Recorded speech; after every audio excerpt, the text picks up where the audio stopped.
sovereignty lies with the people. So what is it? Sovereignty lies with the people. So, according to the social contract theories,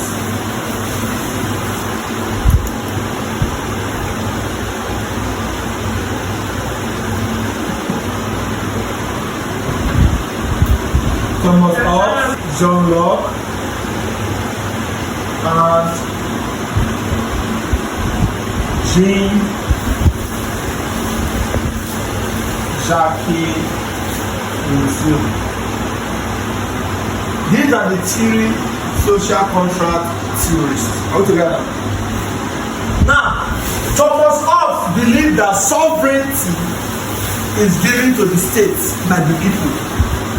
Totally do another thing. John Locke is the one that his thought was now more accepted. He's a student of Thomas Hobbes. John Locke. And John Locke said that sovereignty lies with the people. That the state is only there as a catalyst, as an instrument for the people. And what is the major role of the state? It is to protect human rights, property, and liberty. Failure to do so, the power given to the state will be what? Taken back. What's that? So why do you now feel that? So which theory now states? You can see practical questions. Which theory states that power should be given to these people? The essence of teaching is to replicate knowledge. You should not fail this one. The very right theory of government believes that rulers derive authority from A. Military might, B. God, C. the people, D. the Constitution. So now what's the answer? Which of the theory that power is gotten from the people? Social contract. Which theory believes that power is gotten by military force? Military force. First theory. I taught you first theory. There's nothing on notes. Yesterday. Anyway, I mentioned first theory yesterday. Yes. Let's move on, guys. Now look at me. Which theory of origin of states? Hello, guys. Which theory of origin of states? I come again.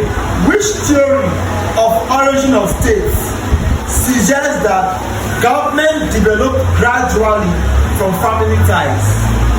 Evolution. Simple.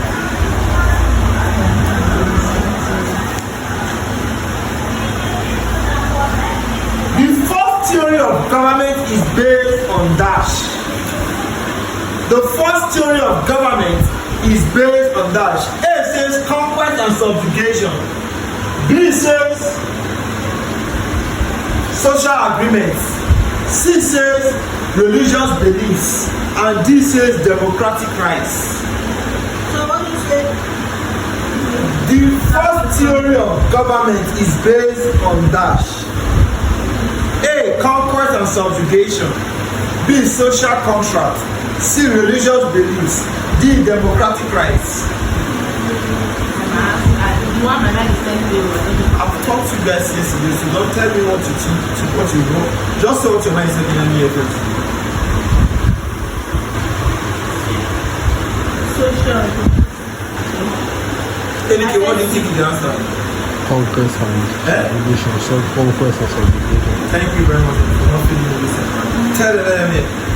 Conquest and subjugation. I don't know what you guys. Well, I don't know. I don't understand English. I don't know. You, as long as you are in this kind of environment, even if you don't want to know, book will slap you to know or her to know it. I don't know. Let's move on. The Marxist theory of the states. What did I say? The Marxist theory. I taught you guys extensively yesterday. You guys are playing what I taught you.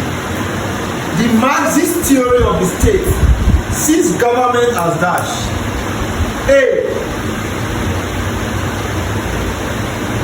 A neutral umpire. B. An instrument of class oppression. C. A divine institution. Then D. A system of checks and balances. A what? Class of oppression. Is that what you are in class? An instrument of class. An instrument of class. Now quickly, let me go straight.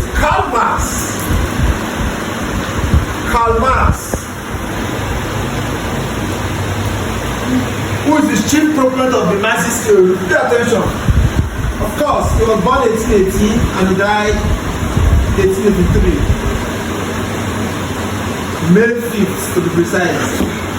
He was born May 5th. And Frederick Engel. How are you here? They believe that Tolani and the rest look at God. They believe that society is a function of class struggle. Is a function of what? And Karl Marx gave us a particular evolution called the stage of societal development in his treatise. One of his treatises, in his thesis he wrote in the year 1846. He wrote a book, a thesis, a PhD thesis in 1846 titled The Communist what? Manifesto.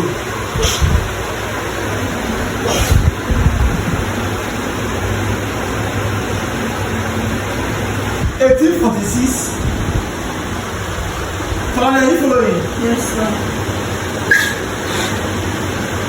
Oh, I'm not speaking to myself. Yes, sir.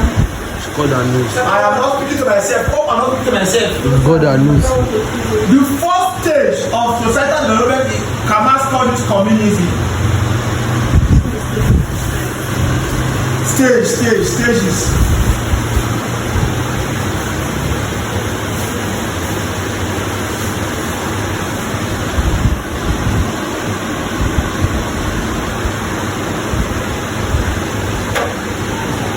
From communism, according to Karl Marx, society will now move to what we call what? Slave era. Not slavery. From slavery, it will move to feudalism. This step is true.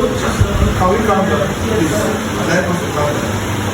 From feudalism, it will move to what Karl Marx called capitalism.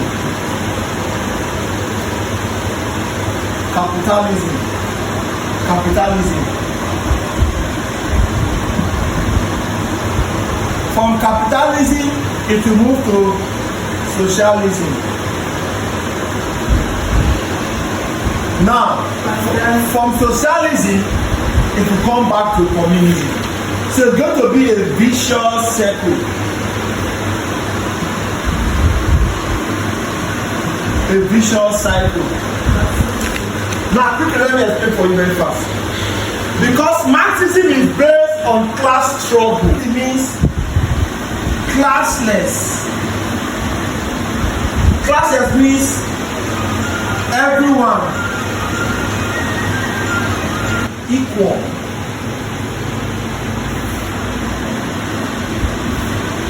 Everyone is equal. That's what communism means. So communism is a political system where there is a classless society. You get to see the exam, any exam you're writing. Classless is egalitarian, equity, classless, everyone is equal. But according to Karl Marx, all of a sudden, society will now move because certain persons will now want to hijack the system. And according to, let me bring in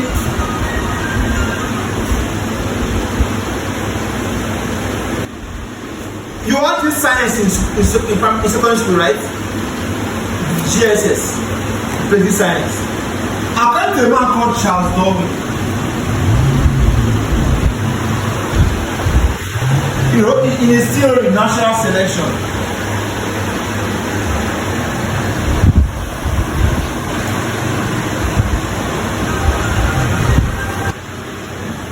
he said that life is survival. Natural selection. Life is survival of the fittest. Now, I give this one is just an analogy to explain how society will move from a classless state to slavery. You get it now? So since life is not is survival of the fittest, some persons will outsmart others. Do you get me now? So that is how from communism, society just move backward, 10 steps backward to slavery. And under slave trade, because Marxism or Marxist theory is about class struggle. Are you getting me now? Under slavery, there will be two groups. We have the slave masters,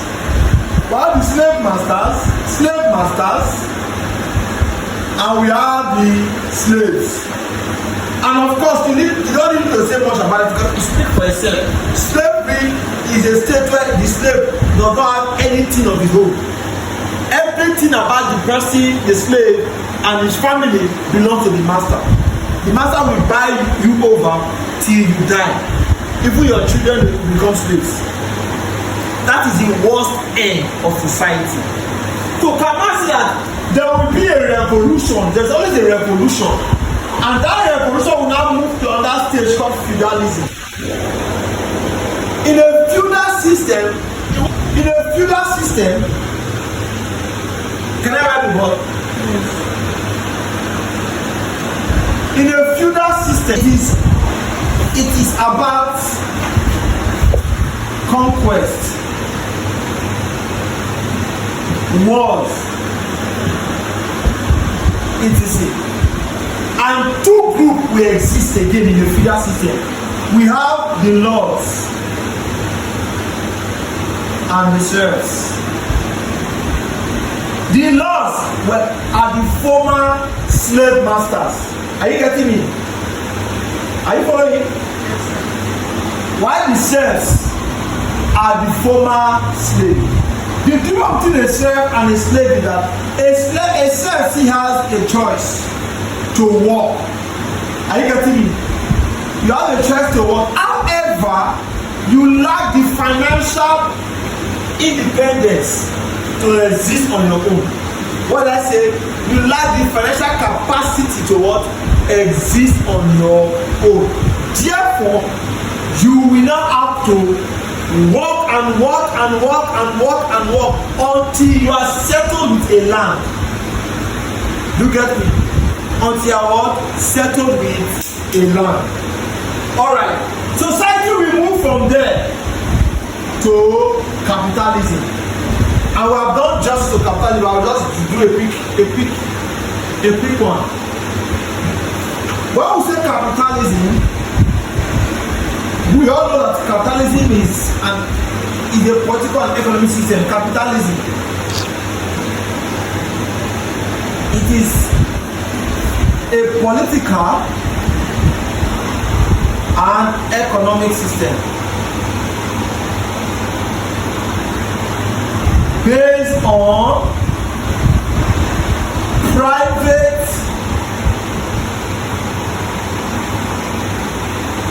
ownership of the factors of production and means of distribution of goods and services. Are we there?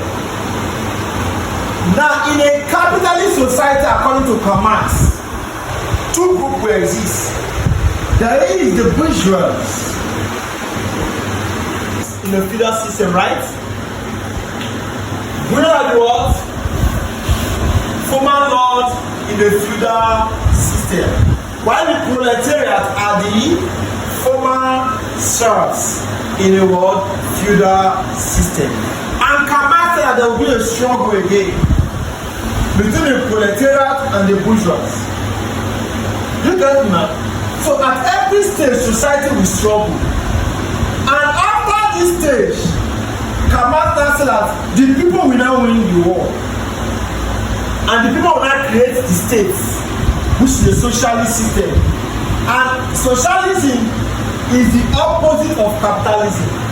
You get me? Where the state controls the factors of production and the means of distribution of goods and services. I come again. Socialism is the opposite of capitalism. Unlike capitalism, socialism is a state-controlled or centrally planned economy. Are we there? A state-controlled or centrally planned economy. So the state controls the factor of production and distribution of what? Goods and services. Moving on, Karl Marx said that society will not be at best under socialism, because socialism will still create another semi-class. Socialism is not classless. The state will be there versus the people. However, the state will work for the people.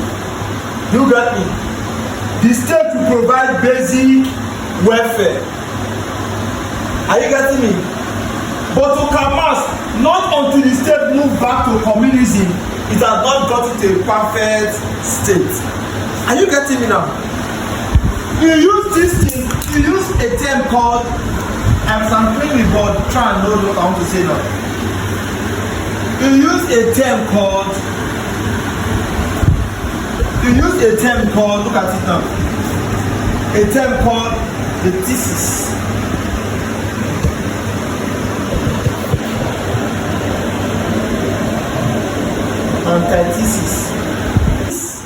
Antithesis and the synthesis. You get? Karl Marx said that the thesis here represents the rulers or government. That is what the thesis is all about. That is the general issue topic about the thesis. While the antithesis refers to the people. The people. Citizens. Are you getting me? Then the synthesis refers to harmony or compromise.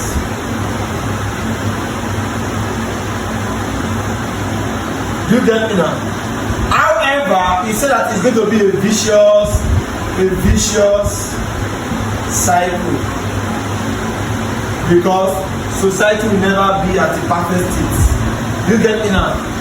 So that is all about the Marxist theory. Is that clear? Now,